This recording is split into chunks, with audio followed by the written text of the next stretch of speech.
agora, Héctor, para que nos des tamén a túa opinión.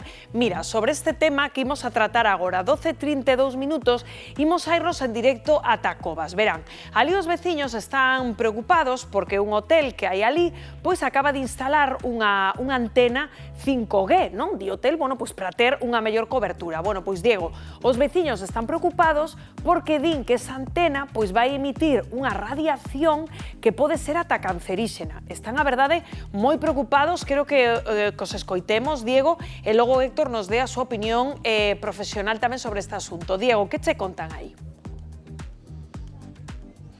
Efectivamente, Rocío, de feito, están agora mesmo celebrando unha manifestación en sinal de protesta contra esta nova antena 5G. Estamos con Clotilde, que é unha das persoas principales desta protesta. Que tal? Moi bons días. Buenos días. Clotilde, contanos, que é o que está a pasar con esta futura antena 5G? Está a pasar que el dicíanos que estaba facendo unhas reformas de electricidade e ao final estaba montando unha antena 5G sin consultar nada cos veciños nin con nadie. E claro, vos estades ao tanto un pouco dos puntos negativos que ten este tipo de antenas, non? Nos danos medo a radiación e danos medo porque dicen que é cancerígena os problemas que podemos ter.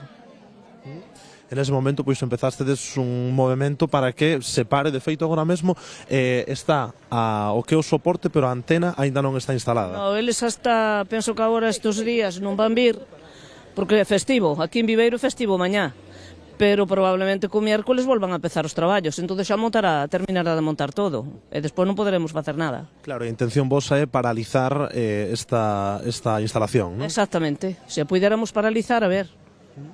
E que estades facendo? Porque vexo que tes aí unha recollida de firmas, entre outras cousas, a maiores da manifestación que estamos vendo agora. Pois mira, non nos deu tempo de nada. Entonces manifestámonos así moi rapidamente, collemos firmas e de momento esta reunión con vos, veo a Voz de Galicia, veo o Progreso e de momento a ver o que decidimos de facer. Xa hai aí máis de 200 firmas. Sí. Máis de 200, vai haber moitas máis. Porque incluso me están chamando por teléfono, que non tuvemos tempo, pero vamos ir firmar. Que non nos deu tempo de nada, porque claro, isto foi todo, pasouse todo así en cousa de apenas uns días. De un día, claro. Nosotros fixamos confianza ao señor de que eran reformas de electricidade. É un hotel, dicimos, pois algo que vai montar aí, o que sei. Pero ao final comprendemos que non é eso. Pois moitísimas grazas, Clotilde, moitísimas grazas a todas por estar con nós, compañeros. Este un pouco o sentir dende aquí, dende Covas, ante a posible instalación desta antena de telefonía 5G. Grazas, Diego. Bueno, pois o sentir en Covas acabano de ver vostedes. Preocupación, 200 firmas que van a recoller os veciños. Héctor, teñen motivos para estar preocupados? Pois a verdade é que se nos imos os informes que ten a Organización Mundial da Saúde, os informes do Ministerio de Sanidade e a todos os informes dos distintos ministerios e organizacións de saúde internacionais, non teñen motivo para estar preocupados. Isto recórdame un pouco cando empezaron os microondas, que tamén todo o mundo tiña medo dos microondas ou dos teléfonos móviles, da radiación. Ben, esa antena non emite radiación, non ten nada que ver aos aparellos de radiodiagnóstico dos que estábamos falando, que emiten radiación ionizante para poder, digamos, atravesar o corpo e ver que hai aí, cun aparello que realmente o que emite son ondas electromagnéticas para que funcionen os teléfonos móviles. Entón, realmente non ten nada que ver, son emisións totalmente diferentes, e indo os informes que temos e os estudos que temos a día de hoxe non teñen motivo para estar preocupados pola saúde.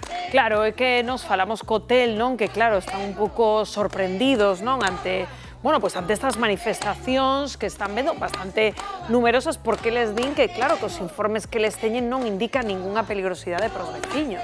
Claro, é que é así, seguimos a todos os informes publicados, a todos os informes científicos que temos a día de hoxe. As antenas de telefonía non son nada novo, levan xa moitos anos instaladas, se fixéronse moitos estudos en persoas, en animais, e realmente vese que non teñen ninguna influencia directa sobre a saúde. Ademais, estes veciños teñen que pensar que eles están, cando están dentro das casas, que no que pasamos a maior parte do tempo, as propias paredes do edificio tamén actúan frenando esas ondas no caso de que fosen nocivas, pero é que tampouco non son nocivas, entón poden estar tranquilos porque coa información que temos a día de hoxe, cos estudios que temos a día de hoxe, non ten ningunha repercusión directa sobre a saúde. Bueno, pois aí queda esa mensaxe. Moitas grazas, Héctor. Vémonos mañá.